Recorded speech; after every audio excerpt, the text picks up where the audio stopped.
Okay, well, today I am here to address the question of whether Donald Trump is a fascist. And to me, if you've been watching his entire political campaign over the course of the past 2 years, all you have to do is stand up and say, yes, he's a fascist, and sit back down again. To me, it's that obvious. But I understand, or I should say, I'm alarmed to note that there seem to be some people out there who are not getting it, either out of cluelessness or denialism. And I keep reminding myself of the famous quote from Oscar Wilde: "The only basis for optimism is sheer terror."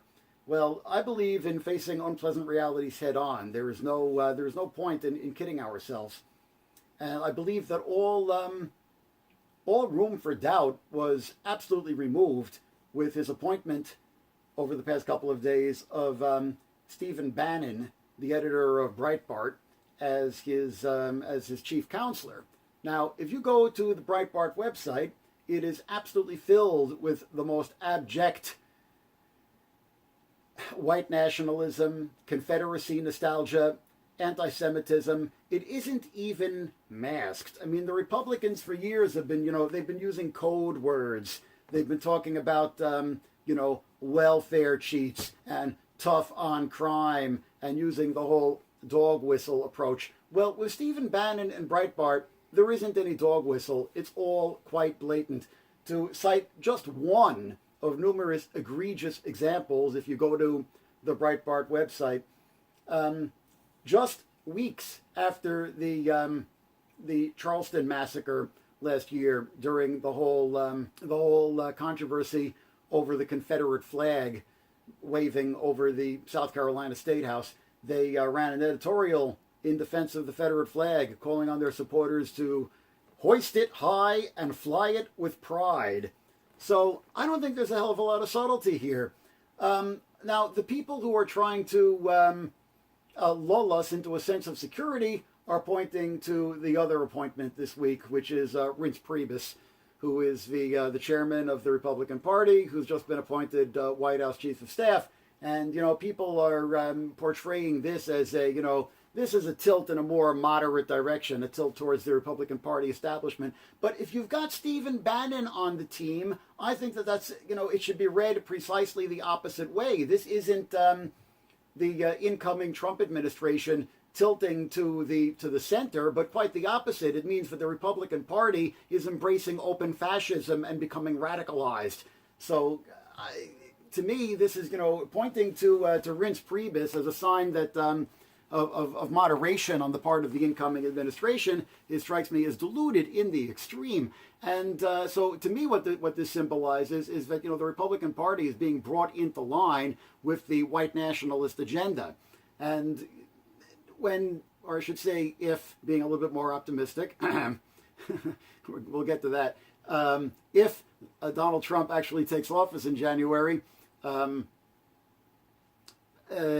Republicans are going to control both houses of Congress. And now with Reince Priebus on board, he's going to be bringing them into line. So there isn't going to be much opposition from the Republican leadership in both houses of Congress. So Trump is going to have the executive. He's going to effectively have both houses of Congress, and he is going to have the Supreme Court. He's going to be able to cast that make that deciding appointment to the Supreme Court. Which will be the swing vote. Effectively, Trump is going to have all three branches of government under his control. Now, this is precisely the contingency which the system was set up to avoid. There's supposed to be checks and balances. The three branches of government are supposed to balance each other out so that you don't have, power consolidated in the hands of an autocrat.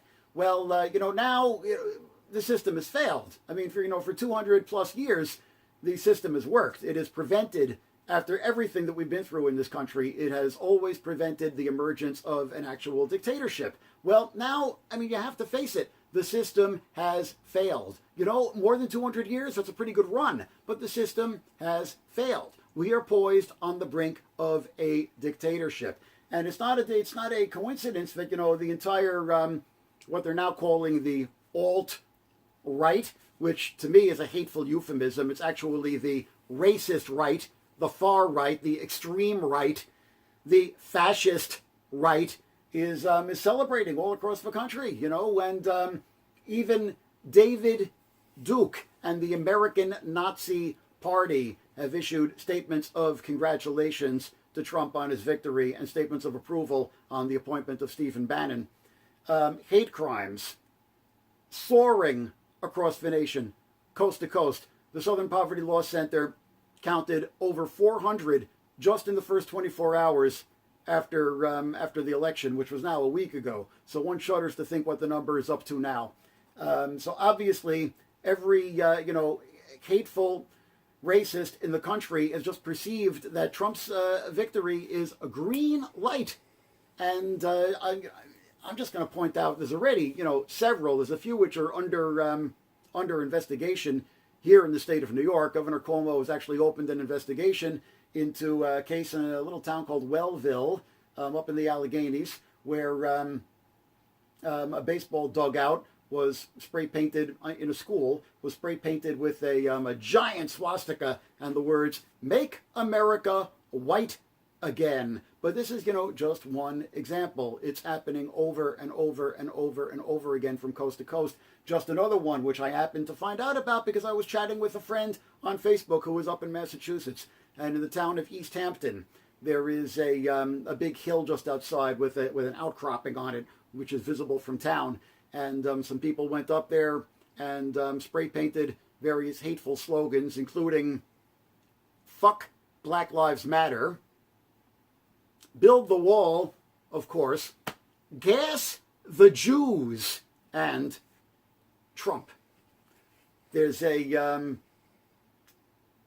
Ku Klux Klan outfit in North Carolina, which has announced that they're going to be holding a victory celebration, and they've declared that henceforth TRUMP stands for Trump's Race United My People, TRUMP.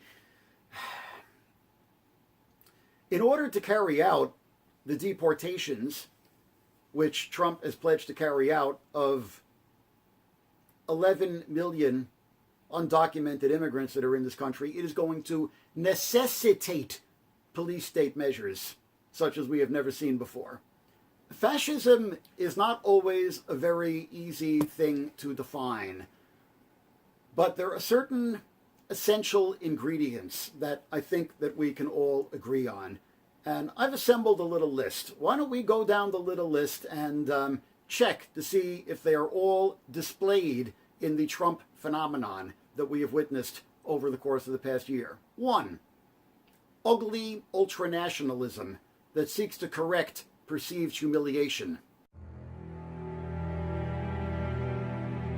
Our roads and bridges are falling apart. Our airports are third world condition. And 43 million Americans are on food stamps. After 15 years of wars in the Middle East, after trillions of dollars spent and thousands of lives lost, the situation is worse than it has ever been before. Xenophobia and demonization of the other. And these are the best and the finest. When Mexico sends its people, they're not sending their best. They're not sending you. They're not sending you. They're sending people that have lots of problems, and they're bringing those problems with us. They're bringing drugs, they're bringing crime, they're rapists, and some, I assume, are good people. But I speak to border guards, and they tell us what we're getting. And it only makes common sense. It only makes common sense. They're sending us not the right people. It's coming from more than Mexico. It's coming from all over South and Latin America, and it's coming probably from the Middle East. Exaltation of the great leader. Nobody knows the system better than me.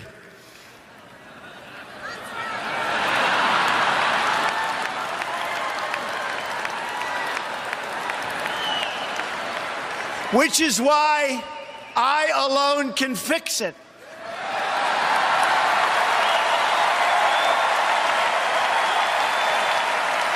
fetishization of violence. Where I could stand in the middle of Fifth Avenue and shoot somebody and I wouldn't lose any voters, okay? It's like incredible.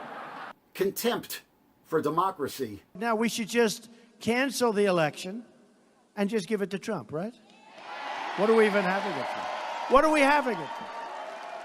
Enthusiasm for military aggression. I would bomb the shit out of him.